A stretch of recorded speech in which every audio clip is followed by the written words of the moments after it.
Hi everyone, welcome back to another video from Gameplay Classic.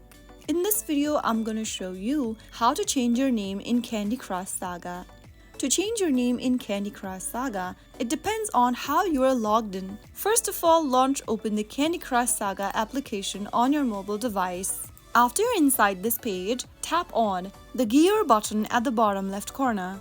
Now tap on the My Account option.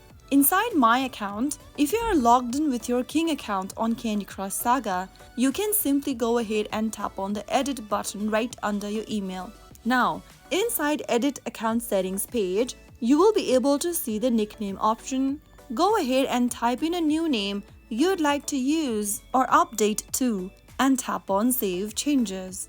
Soon after you do that, you will be able to change your Candy Crush Saga name. If you're using Facebook to log in with Candy Crush Saga, or if you're playing with Facebook, then your name in the Candy Crush Saga will automatically sync with your Facebook profile name. So that is how you can easily change your name in Candy Crush Saga. I hope the video was helpful to you. If it was, make sure to give us a thumbs up and subscribe to Gameplay Classic for more Candy Crush Saga tips and tricks. I will see you again in the next video. Thank you for watching.